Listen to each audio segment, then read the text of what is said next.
Alhamdulillahirabbil alamin. Wassalatu wassalamu ala asyrofil mursalin nabiyina wa qudwatina wa qurrati a'yunina Muhammadin wa ala alihi wa ashabihi wa junudihi wa ansarihi wa man tabi'ahum bi ihsanin ila yaumiddin. Ya ayyuhallazina amanu taqullaha haqqa tuqatih wa la tamutunna illa wa antum muslimun. Subhanaka la ilma lana illa ma 'allamtana innaka antal alimul hakim. Rabbi shrah li sadri wa yassir li amri wal 'uqdatam min lisani yafqahu qawli. Hadirin kaum muslimin dan karyawan PT Susu yang Allah Ta'ala muliakan rahimani wa rahimakumullah. Tentunya kita selalu wajib bersyukur pada Allah Subhanahu wa Ta'ala atas karunia-Nya. Allah hadirkan kita, Allah takdirkan kita di siang hari ini sebuah kelebihan keberkahan kepada kita, berkah bagi keluarga kita, berkah bagi bangsa dan negeri kita, juga berkah bagi segenap pimpinan manajemen Susu. Juga saudara kita selalu petunjuk kekuatan untuk bisa mampu memimpin perusahaannya, juga mensejahterakan karyawannya, juga segenap karyawan Susu. Allah jauhkan dari segala musibah, baik yang kelihatan maupun tidak kelihatan. Amin ya rabbal alamin. Salatu salam kepada pemimpin umat, Nabi tercinta, Nabi termulia, Habibuna wa Nabiyuna Muhammad sallallahu alaihi wasallam. Kita berharap sesuatu yang pasti di hari kiamat kita termasuk di antara hamba-hamba Allah yang mendapatkan syafaat dari beliau sallallahu alaihi wasallam. Hadirin yang muliakan, saya berpesan kepada diri saya, kepada saudara-saudara semua, mari kita selalu untuk meningkatkan iman dan takwa kita kepada Allah, karena hanya dengan iman dan takwa kepada Allah yang menjadikan hidup kita bisa beres, bisa bahagia di akhirat. Karena hanya dengan iman dan takwa kepada Allah yang bisa membebaskan kita dari siksa azab api neraka yang pedih. Karena hanya dengan iman dan kepada Allah kita kapan saja siap kembali masuk ke dalam alam barzakh kita. Ma'asyiral muslimin rahimakumullah. Di antara hal yang menjadi fitnah hari ini adalah perbuatan zalim di masa yang sulit. Baik zalim kepada diri sendiri, juga zalim kepada orang lain. Zalim kepada diri sendiri adalah masalah maksiat, saudara. Dan yang hari ini begitu banyak viral di dalam masyarakat adalah soal perjudian. Menzalimi diri sendiri. Karena judi adalah rijsun, najis min amal syaitan. Jadi ketika kita mengerjakan judi, kita akan mengikuti pekerjaan-pekerjaan setan. Maka judi ini pasangannya gak jauh dari riba. Ketika manusia sibuk dengan judi, dengan slot, dengan game, maka judi adalah pinjaman-pinjaman riba. Padahal dua penyakit ini kadang-kadang disandarkan dengan kebutuhan, padahal hanya disandarkan dengan gaya hidup. Bolak-balik ganti mobil, padahal memiliki mobil itu bukan kebutuhan, masalah mubah, saudara. Ketika kita meninggal nggak punya mobil, kita nggak akan dihisab, nggak akan berdosa. Tapi kalau kita tidak sholat, kita berdosa. Gonta ganti motor, hari ini kita perhatikan. Saya masuk lebih dari 100 pabrik, rata-rata keluhan perusahaan itu adalah karyawan yang gemar berjudi. Maka WHO, World Health Organization, organisasi resmi, badan resmi PBB, tahun 90 melakukan penelitian. Kalau mereka bicara nggak bicara akhirat, kalau akhirat bicaranya azab. Mereka bicara dunia. Jadi orang-orang yang gemar judi itu, maka pertama apa yang mereka derita? Malu. Malu di masyarakat, malu di pekerjaan. Karena rata-rata di kawasan masyarakat itu pasti orang yang judi larinya ke pinjol itu pasti ditongkrongin para debt collector yang pakai motor Perza, Scorpion, sepatunya mancung-mancung. Nah itu rata-rata mencari orang-orang yang judi dan pinjol, saudara. Masa muslimin rahimahullah. Yang kedua, orang itu mengalami depresi. penyakit mental. Bahkan di masyarakat yang paling gampang adalah pertama, akan terjadi keributan sosial, terutama ribut dengan anak istrinya, pelaku judi, termasuk pelaku pinjol. Yang kedua, biasanya rumahnya hartanya dijual. Yang ketiga, terjadilah perceraian rumah tangga, dua istri pasti bercerai, rata-rata begitu. Karena saya banyak menangani korban-korban perjudian dan pinjol. Maka karena kita ikut bantu bayarin juga, saking susahnya saudara. Yang kelima biasanya minta di PHK. Karena apa? Karena pesangon itu buat bayar hutang, saudara-saudara. Masyaallah muslimin rahmatullah. Maka cuma satu terapinya dalam Islam, saudara. Yaitu apa? Sifat qanaah. Merasa cukup dengan yang Allah berikan. Maksudnya apa? Maksudnya belilah barang-barang yang sifatnya kebutuhan, bukan kemewahan, saudara. Masyaallah muslimin rahmatullah. Itu pelaku-pelaku judi dan pinjol. Sekarang mulai akhirat bagaimana? Di dunia saja. Pertama, kalau judi sudah selesai, sudah finish, saudara. Artinya nggak ada ceritanya orang kaya raya gara-gara judi. Orang nggak ada yang berhasil di dunia gara-gara judi. Orang nggak ada yang kaya raya gara-gara main slot, saudara sekalian. Masyaallah muslimin rahmatullah. Kemudian yang kedua, orang yang bermain dengan riba. Di dunia bagaimana? Yamhaqullahu riba wa yurbi shadaqah.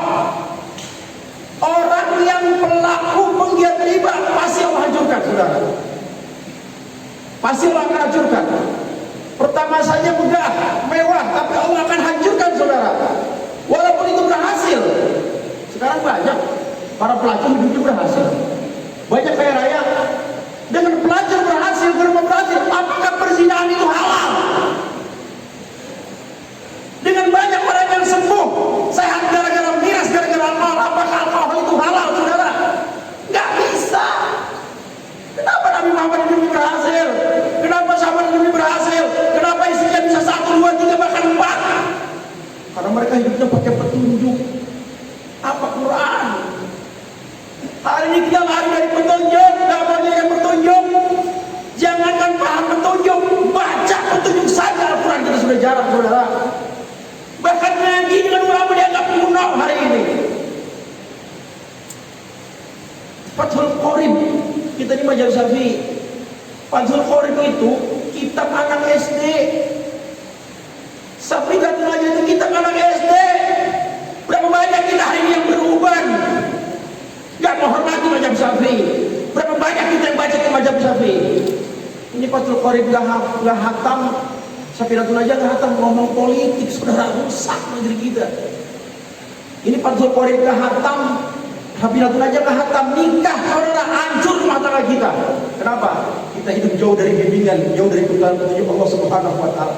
Lihat para sahabat, ketika mereka jadikan Quran sebagai petunjuk, ketika jadikan Nabi sebagai petunjuk, mereka para pengembala kambing, mereka tengah anon kambing, mereka hadir menjadi mercusuar peradaban dunia, saudara. Bahkan Umar bin Khattab Sayyidina Umar menguasai setengah dunia. Mana negara kita menguasai setengah dunia? Si Padang dilepas, Legitan dilepas, Timur Leste dilepas, Papua pun dilepas, saudara. Itulah orang yang menjadikan petunjuk. Masyaallah muslimin rahimahullah. Jadi orang yang melakukan riba, yang hapusnya riba, Allah akan hancurkan perekonomiannya. Dia rumah tangga hancur, dia punya usaha hancur. Yang kedua, dalam hadis yang dikatakan, ketika mereka bangkit dari kubur, mereka jalannya seperti orang yang ayam kesurupan. Ada apa kubur apa? Atau dalam Quran. Ketika di alam kubur dibangkitkan Nabi yang membahas mereka ada apa menurut apa? Seperti orang yang ayam dan kesurupan. Ketiga, di neraka mereka akan berenang, akan diminumkan dengan sungai darah daripada Allah Subhanahu wa Ta'ala. Maka di tempat mereka punya perut sebesar rumah, dan perut itu isinya adalah ular-ular yang amat menjijikan. Masyaallah muslimin ya Allah Ta'ala muliakan. Kemudian Yang kedua, perbuatan zalim kepada sesama. Allahu yuhibbuz zalimun. Allah enggak suka Allah membenci. Allah enggak suka kepada orang-orang yang zalim. Apa zalim itu? Orang zalim itu adalah orang yang tidak meletakkan sesuatu pada porsinya. Dan lawan zalim adalah adil. Atau orang sering bilang zalim itu adalah menyakiti saudaranya sendiri. Masyarakat muslimin yang Allah Ta'ala muliakan. Karena perbuatan zalim, kata baginda Rasul, haramullahu zalim. Allah haramkan perbuatan zalim atas dirinya dan atas hamba-hambanya. Maka apa yang dapat dari orang-orang yang berbuatan zalim? Pertama, orang itu akan mendapatkan kutukan orang zalim. Yang kedua, orang zalim itu boleh didoakan seapa saja oleh orang yang dia sakiti. Ittaqu da'watul mazlum. Nabi udah kasih tahu. Jangan dibilang gini, ente mau doa yang baik-baik dong, jangan nyumpain orang. Nabi kasih tahu. Kalau Nabi SAW, ittaqu da'watul mazlum. Takut atas doa orang-orang yang Anda zalimi, saudara. Kalau orang zalim dizalimi, minta doa, misalnya tubuh kita ditutup, boleh. Orang yang zalimi minta agar ginjal kita rusak, boleh. Hak mereka, saudara. Orang zalim minta rumah tangga kita hancur, boleh. Kenapa mereka dizalimi? Aku dapat mazlum, takutlah doa orang yang zalimi. Ketiga, orang zalim tidak akan masuk surga.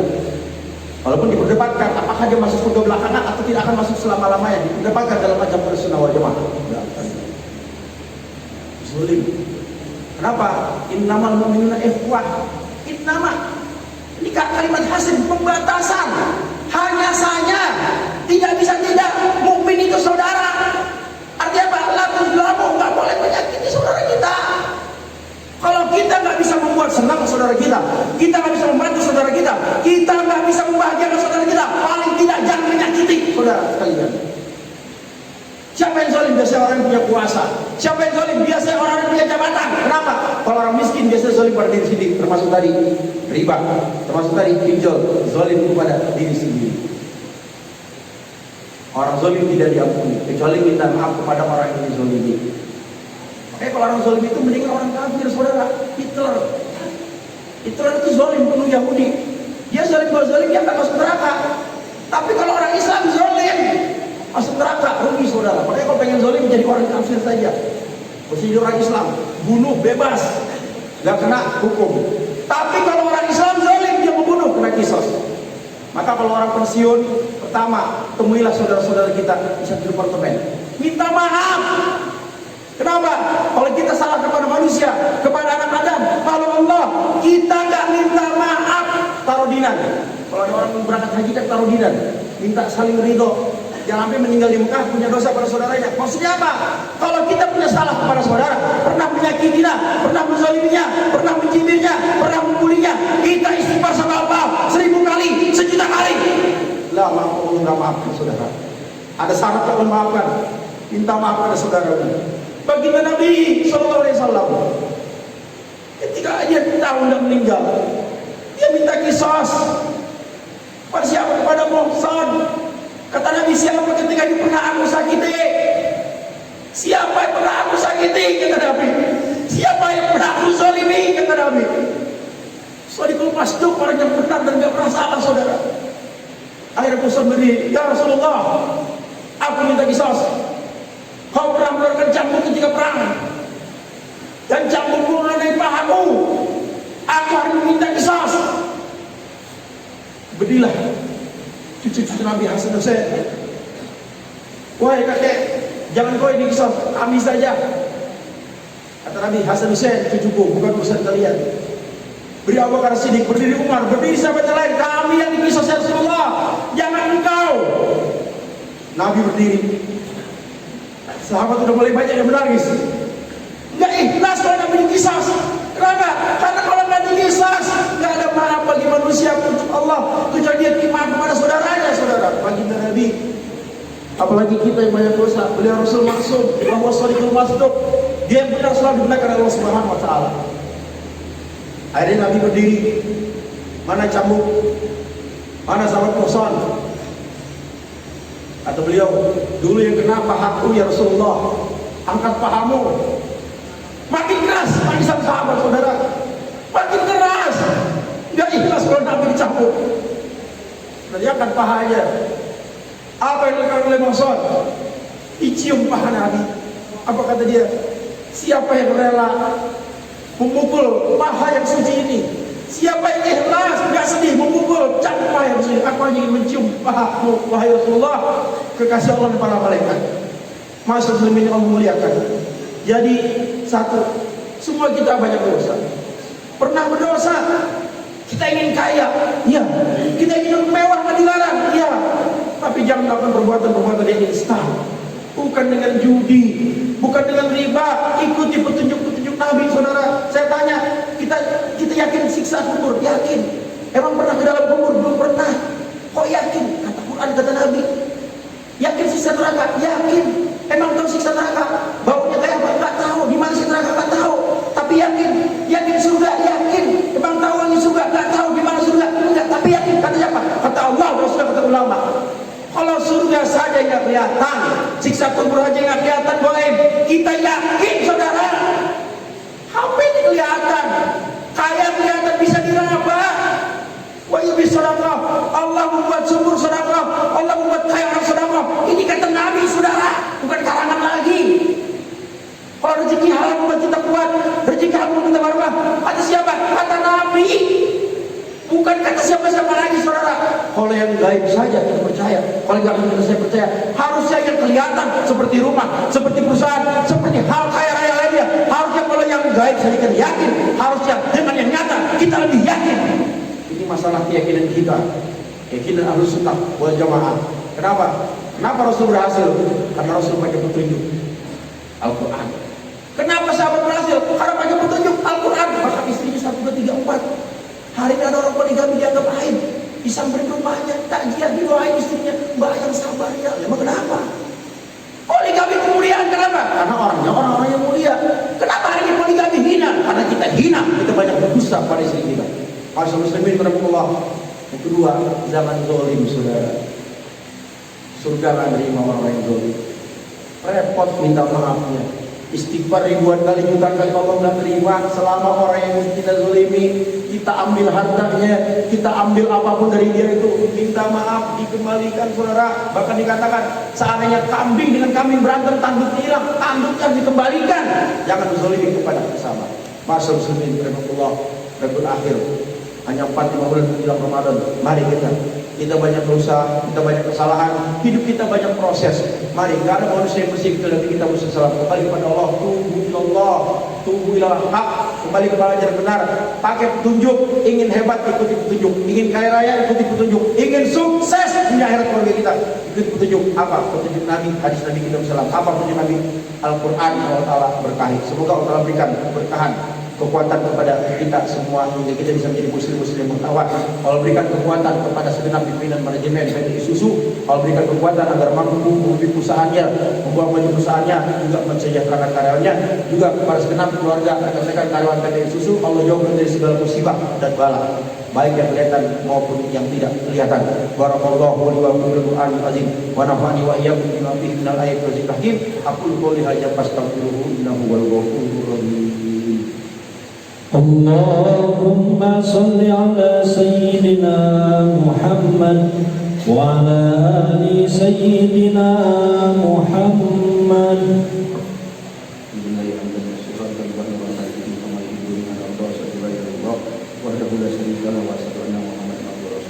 Wassalatu wassalamu ala asyrofil mursalin nabiyina wa habibina wa qurratina Muhammadin wa ala alihi wa sahbihi wa sallam man tabi'ahum bi ihsan ila yaumil din. Ya ayyuhan nas ittaqullah masaqatum wasma'u wa ati'u la'akum tuflihun. Innallaha wa malaikatahu yusholluna 'alan nabi ya ayyuhalladzina amanu shallu 'alaihi wa sallimu taslima. Allahumma shalli 'ala Muhammad wa 'ala Muhammad kama shallaita 'ala Ibrahim wa barik 'ala Muhammad wa 'ala Muhammad kama barakta 'ala Ibrahim fil 'alamin innaka Hamidum Majid. Wa radhiyallahu anil khulafa'ir rasyidin sadatina Abi Bakr wa Umar wa Ali wa ala baqiyati sahabati ajma'in wa tabi'in wa annahum bi rahmatika amin. Amin ya rabbal alamin. Allahumma ighfir lil mu'minina wal mu'minat wal muslimina wal muslimat al ahya'i wa amwat bi rahmatika arhamar rahimin. Rabbana ighfir lana wa li ikhwanina alladziina sabaquna bil iman wa la taj'al fi qulubina ghillan lil ladzina amanu rabbana innaka ra'ufur rahim. اللهم أعنا على ذكرك وشكرك وعبادتك ربنا هب لنا من أزواجنا وذرياتنا قرة أعين واجعلنا للمتقين إماما اللهم إنا نسألك علما نافعا ورزقا طيبا وعملا متقبلا اللهم إنا نسألك الهدى والتقى والعفاف والغنى اللهم انصر من نصر الإسلام والمسلمين وأذل من نصر الإسلام والمسلمين ودمر أعداءك وأعداء الدين ربنا آتنا في الدنيا حسنة وفي الآخرة حسنة وقنا عذاب النار وصلى الله عليه وسلم والحمد لله رب العالمين وقومكم